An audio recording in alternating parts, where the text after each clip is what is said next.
Chapter 15, Hain, a Shining Star. Christmas Day. Get up, Kaiju! It's Christmas! Open your presents! Toya bolted into the room. Or else I'm gonna keep them. Hoi! Sakura stretched, bleary-eyed. Hoi! It's Christmas Day! Yeah, monster. I'm glad to see that you actually were patient enough to wait for your presents this year. Quickly, Sakura dressed and ran downstairs. It's Christmas Day! Melanie bolted out of her bed, jumping up and down with excitement. She ran to the kitchen, resulting in scattering half of the things in her room. Merry Christmas, Syaoran! Hey, you scared me. Syaoran balanced his frying pan, sizzling with hot cakes. Well, you got up just in time for my hot cakes. The cake's baking in the oven. Suspiciously, Melanie glanced at the red and green setting on the table and the Christmas tree in the living room with presents piled underneath. After eating, Syaoran asked, untying his apron, More hotcakes, blackberry or maple syrup? After a while, he asked flatly, What? What's with this special treatment? It's not like you, Melanie said, almost puzzled. Grinning, Syaoran replied, Hey, it's Christmas. It only comes once a year. Don't you like it? Here, come to the living room. Let's open the presents. Melanie gasped at the magnificently decorated Christmas tree, almost reaching the ceiling with snowflakes, candy canes, shining ornaments, and angels. Wow! Did you really do all of this? Of course. You told me that you always wanted a big Christmas tree. Syaoran stepped back critically, rubbing his chin. There's something missing. It's wonderful, but we're cousins, right? It's the least we can do for each other when we're away from our family. There's no need to spend lonely holidays. Syaoran said the last sentence bitterly, which indicated that he had such before. Come on, you said not to isolate yourself so much. Yeah, I know what's missing. From a pretty box, Syaoran took out a bright golden star from the tissue paper. The Christmas tree needs a star. Here, hang it up way at the top. He handed her the star. Syaoran, Melanie smiled. Thanks. You knew I was lonely, away from home. You're a wonderful person. She threw her arms around Syaoran, who protested weakly. Then he helped her climb up a chair to reach the top of the evergreen pine tree branches. There, it's complete. Melanie exclaimed, clapping her hands. Smiling, Syaoran helped her down, admiring how the star twinkled at the top of the majestic tree. Now, on with the presents. Melanie's eyes turned misty as she opened the boxes and cast down her amber eyes. Syaoran, how can I stop liking you when you're like this? I never knew you even knew all the customs. What do you take me for? Halloween and Valentine? I may pass by, but Christmas is a time for, joy and celebration, Melanie prompted. Yeah, Syaoran nodded. It's the time for peace in heart and happiness, to set aside all worries. Peace in heart and happiness. Set aside all worries. Why, it's a time for peace in heart and happiness, to set aside all worries, Nadesco exclaimed.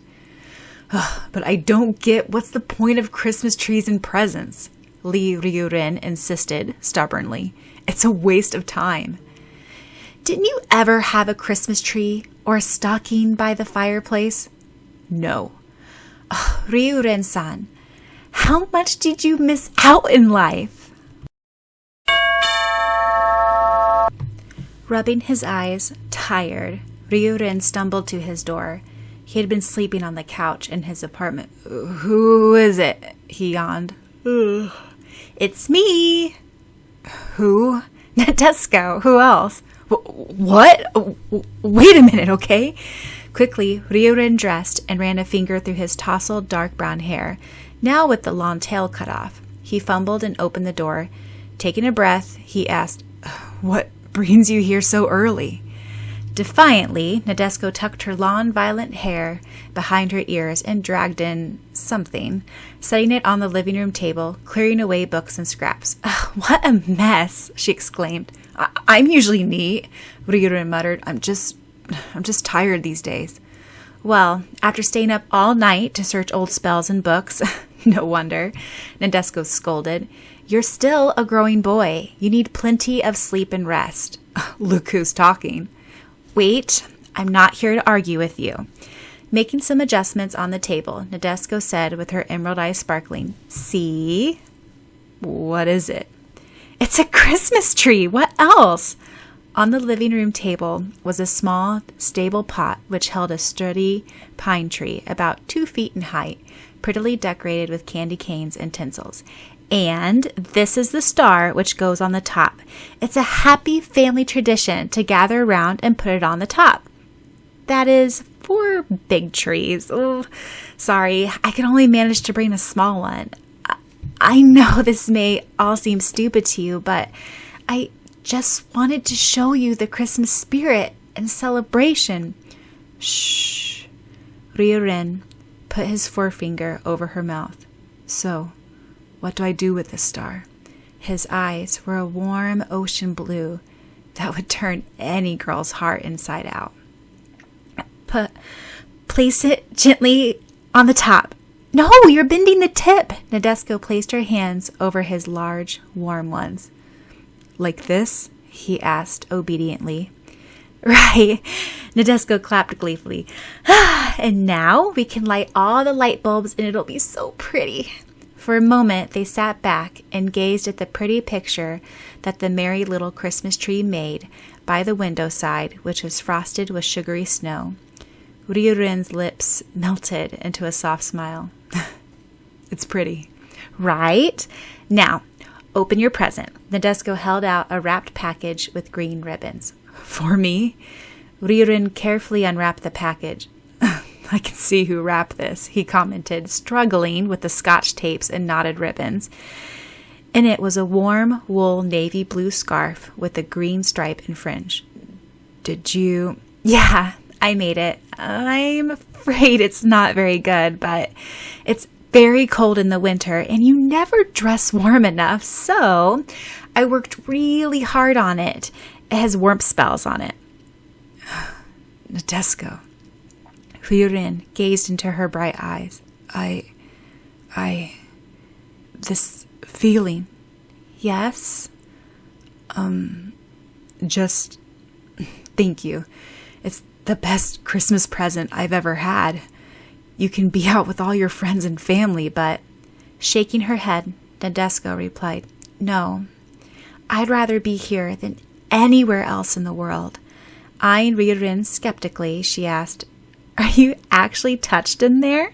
She lightly jabbed her finger at his chest. Laughing, she said, "I remember how icy and untouchable you seemed to be at first.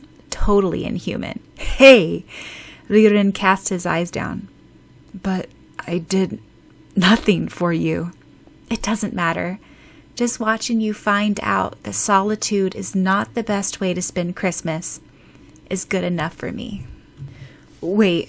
Fumbling with the silver chain around his neck, Ryurin snapped it open and slid out a ring. "Here. This is for you." Gently, he slipped a ring onto Nadeshko's fourth finger. "See, it fits perfectly." Curiously, Nadeshko shifted her hand into the light. It was a pretty blue stone set in a slender white gold setting. When she tilted her hand to the light, a pretty star shape appeared in the ocean blue stone. "Ah, it's so pretty." "What is it?" "It's called a star sapphire. That's how you see a star in the light. My mother gave it to me before she died. Her father gave it to her before. It's sort of passed down generation to generation." "But how can you give such a precious thing to me?" Nadeshko stared at the beautifully flickering star sapphire, rivaling with Ryurin's eye color. "No, I want you to have it, really." Ryurin clasped his fingers over hers. "It fits your finger perfectly. It doesn't even go all the way around my pinky finger. I always wore it on a chain around my neck. Now you have it. With my regards for the Christmas spirit." May it live forever. Thank you, Lee-san. Nadeshko's eyes were glistening. She clasped the ring close to her heart. Hey, I thought we were more informal now. It's Ryurin. What? Why are you all crying for? I thought you said Christmas was for joy and celebration. It is. Ryurin, how can I stop loving you when you're like this? Here, I'll take you anywhere you want. Let's have some fun today, apart from chasing our stupid enemies. Ryurin jumped up, throwing his new scarf around his neck, which accentuated his sapphire blue eyes. Smiling, Nadeshko followed, slipping her slender hand into his. I've always dreamed of someday walking side by side with him, holding his strong, warm hands. These are the very hands that slapped me. These are the very hands that supported me and protected me. Because this is the person that makes me want to reach the very top. This is the person who I love. I'm glad things turned out so well for them, Sakura said, mixing the cookie batter. She planned to take them to Tameo's house later, where a big gathering of people would be held. Something stirred in her heart when she thought about them. And I thought Ryurin-san said that he had no feelings for my mother last time. Yes, there's something beneath that icy exterior.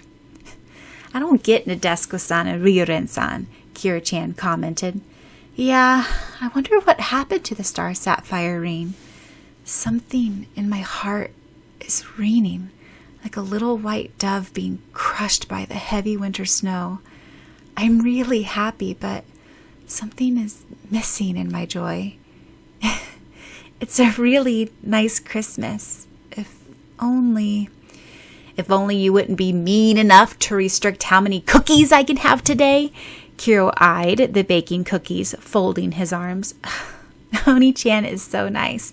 He bought me the new rollerblades that I wanted ever so much, and Tomeo gave me a pretty suitcase to carry to New York, of course, full of clothes. Everyone's so nice. If only. Tell me the truth.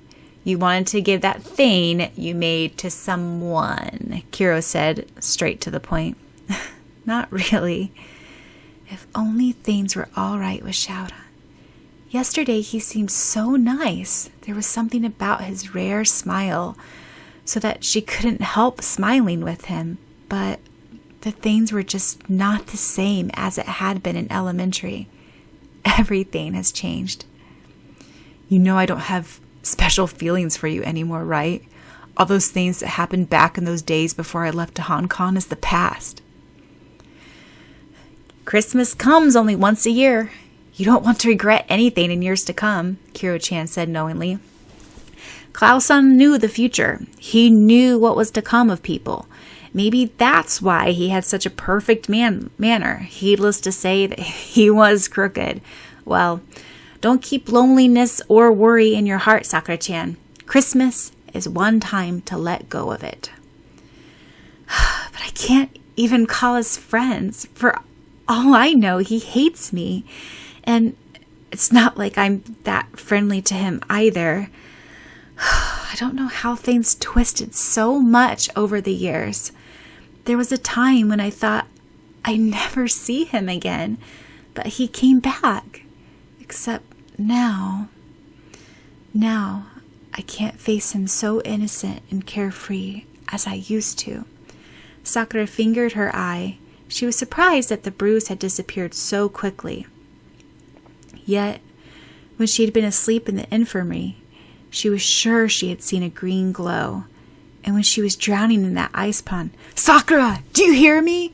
If you do, do something. I know you can. Break the barrier. If you don't, if you give up, I'll take your goddamn body and kill you all over again. What did that mean? Shaking her head, Sakura muttered, why do all these random things haunt me? It's funny how we can look back to yesterday and realize how silly it was. But the times that I am the most happy is when I look back to those light-hearted days, when I knew not hurt, when I knew not pain. She stashed a silvery green wrapped box aside. Hey, what's that at the window? Kiro asked, taking a bite of chocolate chip fudge cookies. Crisp on the outside, softly melting on the inside. Ugh, you're just fretting over not getting the brat a present, And it's Christmas with him after he came back. Hey! The window. Sakura tilted her head, untying her apron. There was a little green balloon bobbing up and down by the window. She ran outside. Floating above her head, in front of the door, was a tiny case attached to the string of a balloon. Hesitantly, Sakura reached out for it. Instantaneously, the balloon popped with a bang. Hui! Sakura jumped as little streamers showered down, and the small velvet case landed on her palms. A piece of paper floated down that said in sprawly handwriting was Sakura. It was the only card. For me? Curiously, she opened the lid of the case. At first, she had to shade her eyes because of the brilliance of the light reflected. Inside, it was a beautiful silver necklace with a tiny round crystal gem, the center sparkling like the North Star. She gasped. It was the necklace that she had wanted so badly when she first saw it at the jewelry store at the shopping center. It appeared in her dreams at night. What is it, Sakura-chan? Kiro asked, flying outside. I don't know. A message from an angel? With misty sea green eyes, Sakura clasped the necklace to her chest. Who could have? Why would anyone? Wait. Quickly, she ran outside of the gate and turned around the corner. Could it be? Could it really be?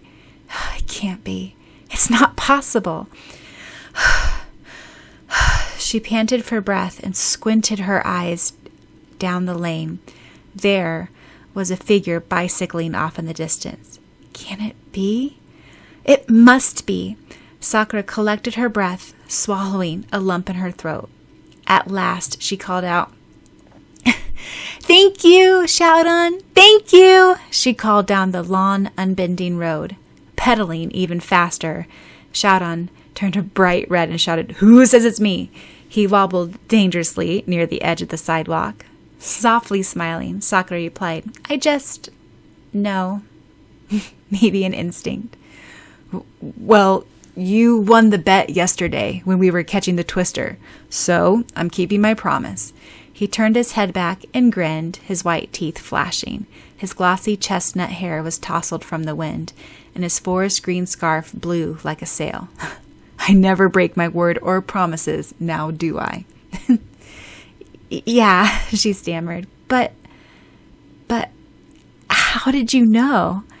Tossing his head, Syaoran asked, Don't you think I know you well enough by now? Know me well enough? Sakura pondered, then smiled slightly. Thank you. Merry Christmas, Syaoran. Sakura hesitated, then added, Look on your bed when you get home. She watched Syaoran fade into a speck into the distance. Dreamily, Sakura stared into the crystal necklace at the glowing brightness. What would you call this strange feeling of warmth and happiness? I never feel like this, except... Cut! Tomeo removed her video camera. Oh, perfect. Oh, almost. Meilin shoved for room behind the bushes. Syaoran's strange. You know, yesterday night, after the Winter Wonderland, he had a strange, resolved look in his eyes and took a taxi to the mall before it closed and made it on time. He came home panting out of breath past midnight, but there was a satisfied look on his face, though that necklace must have cost a fortune. Did you say anything to him? Not really. He's the one who said life is a one-chance opportunity, either take it or leave it. After he came back, he suddenly threw the necklace into the air, shouted a word of power, then deftly caught the necklace. He put some sort of protection spell on it, I guess. Sometimes he's a pain, but other times... I can't just help falling head over heels for his sincerity. Yeah, That's one of Lee-kun's charms. He can't be the most charming, wonderful person if he wants to be, but he can be a nightmare and a scowling bully also, Malin finished off. Yes, but actually, what I planned was, Tomeo placed her hands on her cheek, eyes sparkling. They meet outside, where the ground is blanketed by soft white snow. Sakura, here! Syaoran calls. Sakura waves, running to him. Why? Sakura's face is rosy, and when they speak, clouds of wispy smoke come out. Syaoran fumbles for words, then looks gently into Sakura's bottomless emerald eyes, as evergreen as the endless pine trees. This is for you. Gingerly, he takes a small velvet case from his pocket. Open it. When Sakura sees the beautiful crystal necklace, her face lights up. Syaoran, this. Yes, you wanted it, right? Syaoran smiles, his killer warm smile, his amber eyes brilliant against the crisp winter morning. Will you put it on for me? Sakura asks softly. She lifts her long golden brown hair from her back, and Syaoran gently clasps the silvery chain onto her slender neck. Sakura looks down on it, blushing. It's beautiful, Syaoran. Thank you. Thank you so much. Satisfied, Syaoran says, It's like you hung a shining star on your neck. Let it protect you wherever you go. And remember me when you look at it. And think, I will always be with you. Syaoran. Her eyes turn glassy.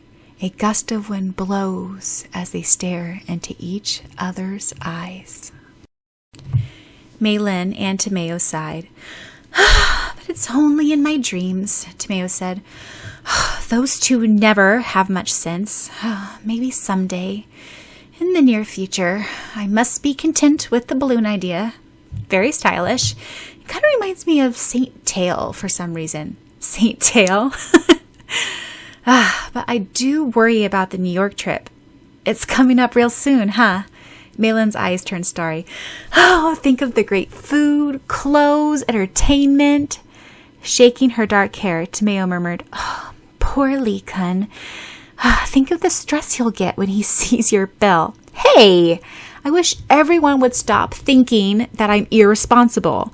I would rather worry about him and Eron-kun and Sakura's brother all together. Groaning, Tomeo thought of the conflict that might occur. Then she decided it would be fun to tape. Come, everyone's coming to my house for Christmas dinner. Merry Christmas! Everybody held up glasses, the adults with wine, everyone else with grape juice.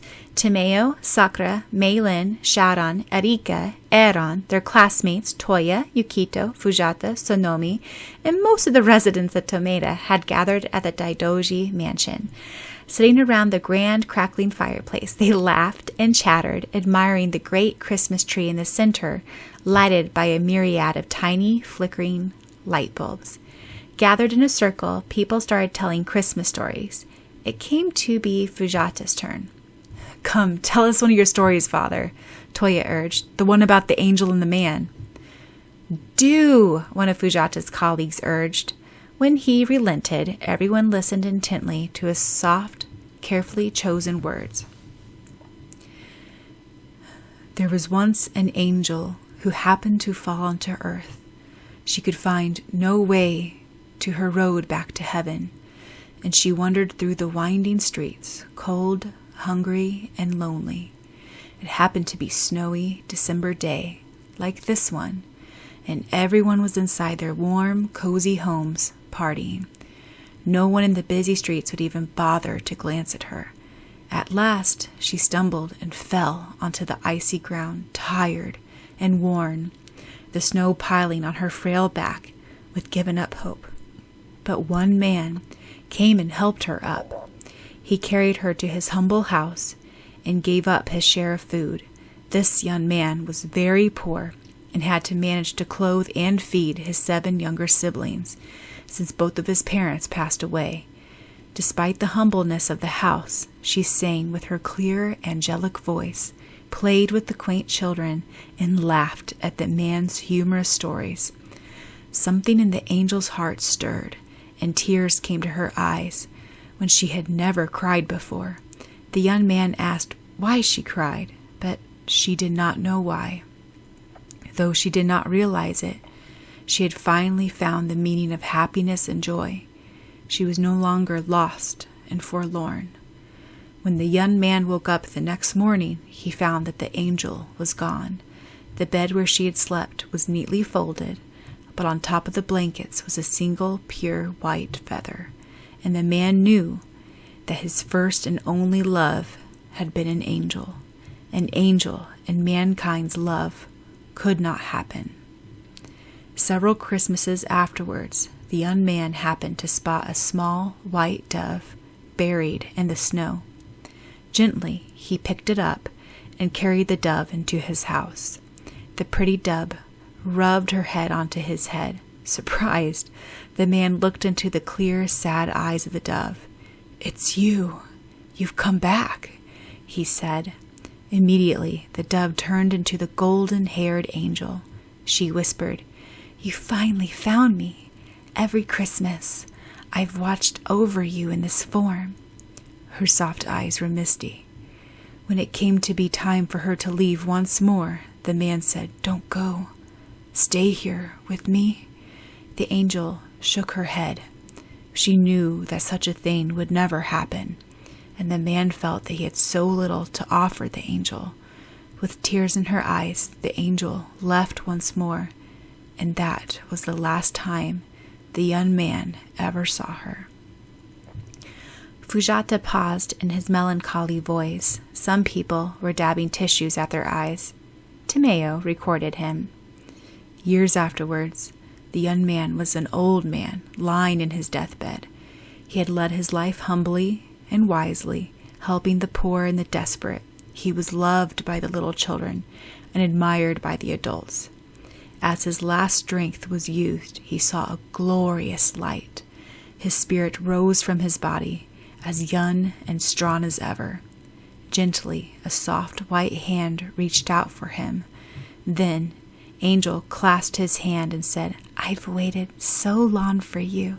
From now on, we'll never be separated and feel lonely again.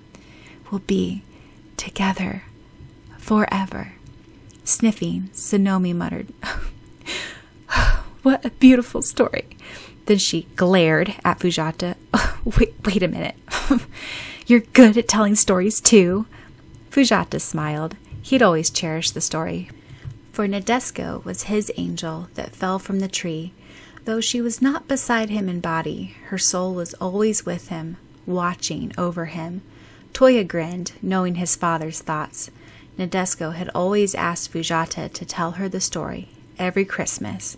She knew that she would die early. Syaoran shuffled uncomfortably, troubled by being in the same room as Eran, Toya, and all the grown-ups. Also, he was uneased by the relationship ties.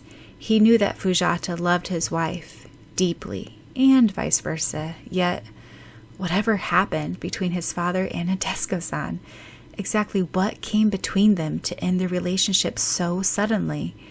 It had been a matter of 2 years. Nadesco married at 16. She met Ryurin at 14. Sakura shifted her foot. It was hard to think that her mother was the same flighty Nadesco that she knew from her dreams and flashes. The same Nadesco with a hot temper and the pretty star sapphire ring twinkling on her slender finger, who loved Ryurin-san. "Merry Christmas, grandfather," Sakura said bashfully, handing a bouquet of Nadesco flowers and a wrapped box. "Thank you, dear. You've grown a lot." Staring at the girl, who was his beloved Nadesco's daughter, he commented to Sonomi later on, "There's not that many resemblance between her and Nadesco, but something about the eyes, smile, movements, and brightness reminds me of her. To be critical, Sakura's not as startling beautiful as her mother, but there is something about that girl." Smiling, the old man gazed at Sakura with fond eyes. Then his gaze diverted to a striking boy with chestnut hair who was talking with Sakura, once in a while scowling, depending on if another boy with hair tied back was present or not. Who is that eye-catching boy? Who, him? Tsunami looked at Syaoran. He's one of the girl's friends from Hong Kong. He returned after a year or two. Why, grandfather? He reminds me of someone. Tsunami tilted her head. Who? All I remember was that he used to be a cute little boy. Guess he grew a lot. Probably the best looking of all the guys that age, along with the one beside him. At that moment, Syaoran turned his head halfway around, clearly revealing his side profile, his furrowed, dark, clean-cut eyebrows down. What do you mean you want to find out more? Syaoran whispered, frowning. Sakura answered, Doesn't something strike you odd? Our parents. Shh! Don't you have any sense? Don't talk about those kind of things. Here, of all places. I was only... Wow! Look outside. It's going to be a white Christmas. Sakura clapped her hands with joy, forgetting her brief annoyance. It's so pretty. Looking over Sakura's head, Syaoran gazed outside the misty window at the sparkling of crystal snowflakes. A white Christmas. It's so beautiful. At times like this, I really do feel the Christmas spirit.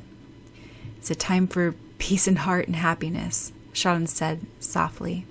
Spinning around to look at Syaoran, Sakura's evergreen eyes turned round. She whispered, To set aside all worries. They stared outside, silently. I like snow. When I'm safe inside, watching it fall softly to the ground, Sakura commented at last. As for me, I don't like coldness. Then Syaoran looked up. But do you know why I like watching snow? He placed his hand on the cool window pane, leaving a steamy imprint. Those millions of tiny white snowflakes all seem to be alike, but even so, each one of them is different. No two exactly the same as another.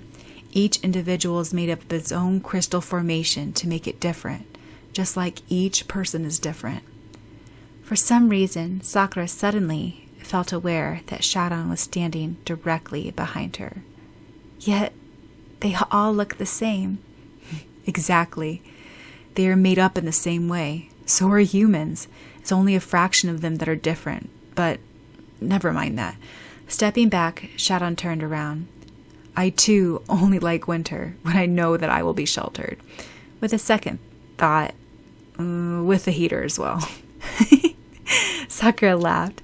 Syaoran's dislike for coldness was well known. If only he was like this all the time. As if reading her thoughts, Syaoran added, Christmas comes only once a year, and I promised Mei Lin that I would behave. Defiantly, Sakura retorted, I never said anything. You have accusations written all over your face. The corner of his lips curved into a confident smile.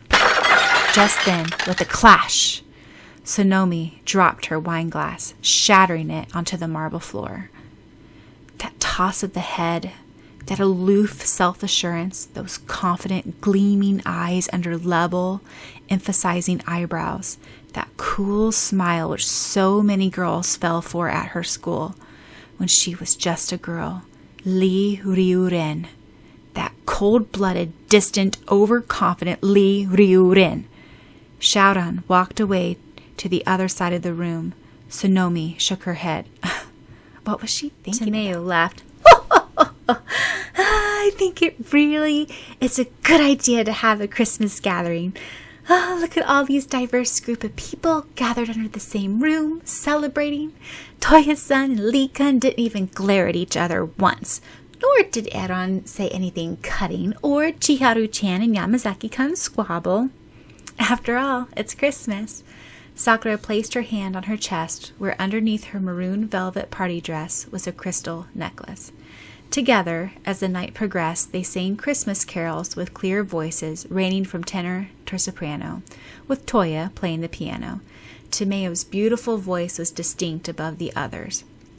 As usual, Syaoran shuffled around silently, staring at the joyful faces of all the people around him, young, old, enemies, and friends.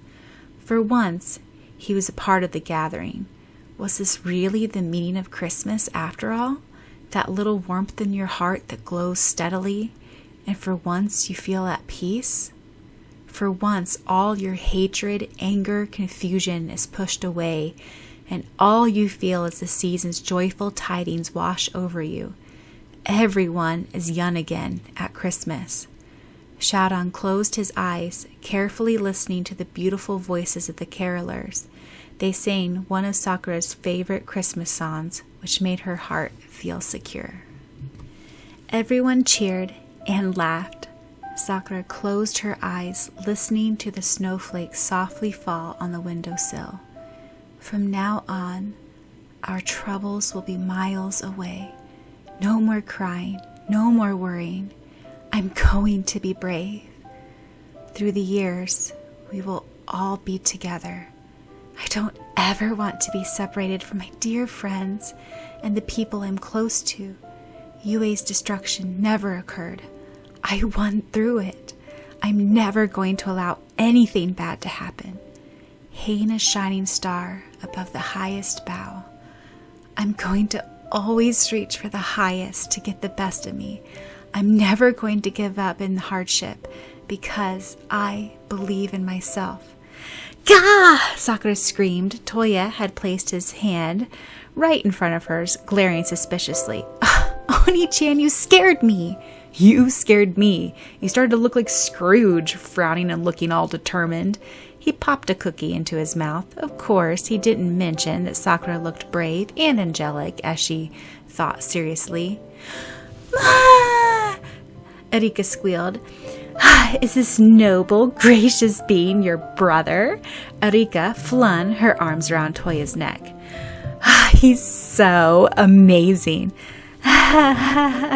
Sakura laughed nervously. He's not that amazing once you get to know him. Oh my gosh, he is so fine. Erika let go of Toya, who sighed in relief.